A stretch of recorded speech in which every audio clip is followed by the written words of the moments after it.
Դիանա Գրիգորյանի վերջին զանգ սերիալում Լիլիթը հոգեվիճակով արդեն վաղուց անդունդի եզրին կանգնած որոշում է իր մահաբեր մտադրությունները հասցնել ավարտին։ Հիվանդանոցի մութ միջանցքներում նա շրջում է դանդաղ, աննկատ, բժշկական սպիտակ խալաթով։ Քողարկված կերպով նա մոտենում է Աննայի հիվանդասենյակին, համոզված, որ այս անգամ ամեն ինչ ավարտին կհասցնի։ Դրան ձայնը անգամ չի լսվում, ներս է սահում ինչպես ստվեր ու մի անգամից բռնում է Աննայի կողորթը, խեղդելով նրան անողոք ուժով։ Աննան դեռևս թույլ, զրկված շարժվելու լիարժեք ունակությունից, սկսում է խուճապի մատնված պայքարել կյանքի համար։ Բայց ճակատագիրը կրկին միջամտում է։ Հենց այդ պահին Լիլիթը լսում է սոսի ձայնը, մոտեցող անհանգիստ։ Խուճապահար փախչում է հիվանդասենյակից, սոսը վազում է նրա հետևից, բռնում է նրան ու փորձում կանգնեցնել, բռունցքներով ոչ, խոսքով։ Բայց Լիլիթը հաղթում է, ոչ թե ֆիզիկապես, այլ իր մոլուցքով։ Նա մի լավ հարված է հասցնում սոսին ու փախչում, նորից գոլորշու պես անհետանալով մթության մեջ։ Այդ ընթացքում Հենրին, ներսից բզկտված, վերադառնում է հայրական տուն։ Նա լուռ, հուզված ու հոգնած հայտնում է մի լուր, որն ի սկզբանե պետք է երջանկություն բերեր։ Անգելինան հղի է։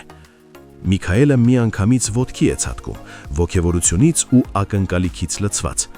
Նրա արձագանքը էներգիայով լցված է, նա փորձում է որդուն ոգեշնչել, ասես սա է այն պահը, երբ նրանց ընտանիքը վերջապես պիտի վերամիավորվի։ Բայց Հենրին այլևս այն Հենրին չէ։ Նա կանգնած է կոտրված ու հոգով ջահջահված։ Նրա ներսում կուտակված տարիների ցավն ու դառնությունը չեն թողնում շպտալ։ Միքայելը նորից փորձում է վերցնել իրավիճակի ղեկը։ Նա ուղևորվում է ավագի տուն, մտնում է ներս, բացարձակ անվերահսկելի։ Նրա խոսքերը կտրուկ, կործանարար ուղղված են Անգելինային։ Ասում է, որ եթե զգուշ չլինի, կարող է իր երեխային ևս կորցնել։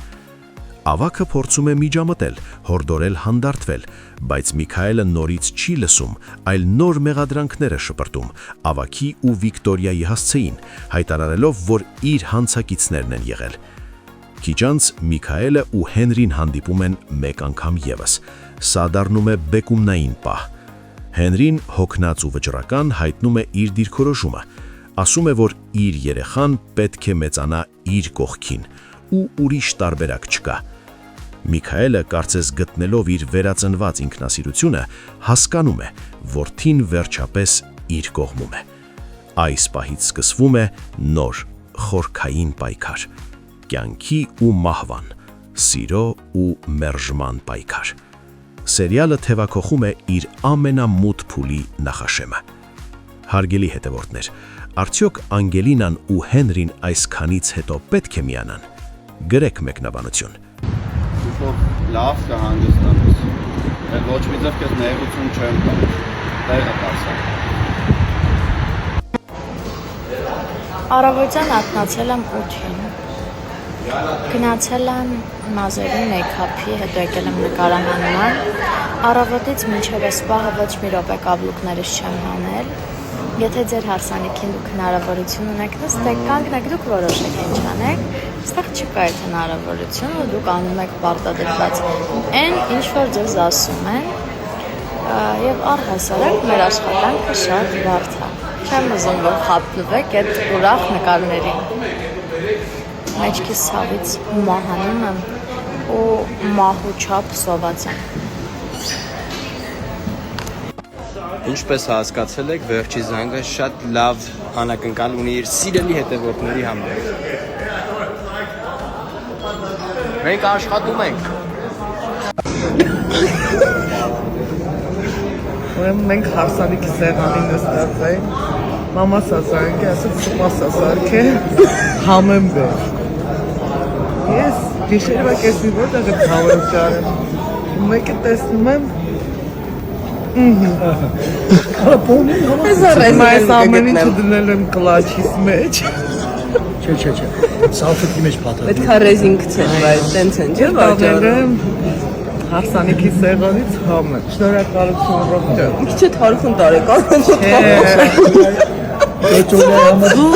Դու խաշտի։ Գեղեցիկ անակնկալ այսօրվանից Աննան ունի 2 աղջիկ, իսկ մեր գեղեցկուի հարսիկը ունի 2 մայրտուշ։ Կներես պապ, բայց պիտի դիմանաս, որ նորմալ մշակ եմ։ Արա, անելիքդ արա, դու ինձ կներես որ ես վիճակով դիմացդ նստած եմ, հերիք չի ստիպված ես վերքերս մշակել։ Պապ, ես ստիպված ոչ մի բան չեմ անում։ Մի ընտանիք ենք բայելով պիտի անեմ։ Պապ,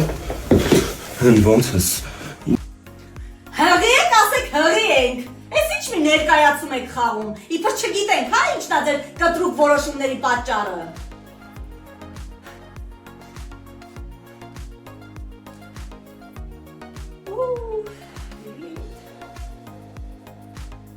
Հարցեր եք տալիս հեռուստասերիալից, արդյոք մենք վերջում միասին ենք լինելու, անկեղծ չգիտեմ, իսկապես չգիտեմ ավարտը, մենք անգամ ընթացքը չգիտենք, բայց ըստ իմ լոգիկայի, ես որպես հեռուստադիտող, կարծում եմ, որ այո, շատ դժվարությունների միջով ենք անցնում, բայց եթե ուղիղ համեմատականներ տանենք իրականության հետ, ապա չէ, միասին չպիտի լինենք, որովհետև Եզակի դեպքեր են, երբ իրապես հաղթում ասերը ու ամեն ինչ լավ է լինում։ Իհարկե քուր ու եղբոր հետ կապված չէ, բայց սիրելու հետ կապված է։ Ունեմ վառ օրինակներ, որ չէ, իրականում սերը չի հաղթում։ Ու մենք կլինենք լավատես այս պրոյեկտում եւ կմտածենք, որ սերը հաղթելու է։ Փոքրիկ անդրադարձանել ձեր լավ մեկնաբանություններին, լավ խոսքերին։ Իսկապես դուք ինձ ողջևորում եք, ուժ եք տալիս։ Այն մարդը, ով ինչ որ գործ անում, դա կապ չունի ինչ գործ է, ու ֆիդբեք չի ստանում, չի ուզում աշխատի, մոտիվացիա չի ունենում աշխատելու։ Մի դեպք պատմեմ, նստել էի տաքսի, վարորդը եկել ստացի ռեակցիա բուրըն, վայ, Անգելինա 40 տարեկան մի մարդ։ Ելինը մեջ ճանաչում եմ, խոսում ենք սիրով լավ, բայց այդքան բուրըն ռեակցիա, Անգելինա, դու ես Ռոզա ջան, չեմ հավատում, sense դողացող ձեռքերով, ուրախ ու ես այդ ամեն ինչից իմ սիրտը լցվել էր։ Ես չի հավատում, որ այդ իմ հետ է կատարվում, այդ մարդը չէր հավատում, որ ինձ է տեսել, ես էլ մտածում էի,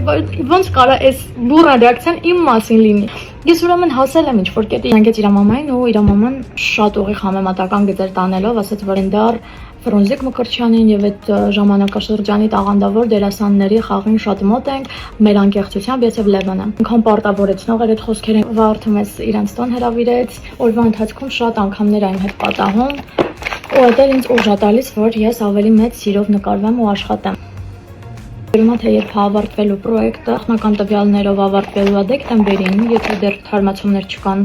մեր պրոդյուսերի մոտ, իրականում, երբ որ ես մտածում եմ, որ մեր պրոյեկտն ավարտվելու է, ես շատ տխրում եմ։ Թվում է, թե ամբողջ ընթացքը երկար է ձգվում, մեկ-մեկ հոգնում եմ, մեկ-մեկ դժվար է, բայց այդ ամենին զուգահեռ ես շատ եմ սիրում իմ գործը։ Ամեն դժվարությանը զուգահեռ ես մեծ սիրով եմ գնում ու այդ անում։ Շատ են հարցեր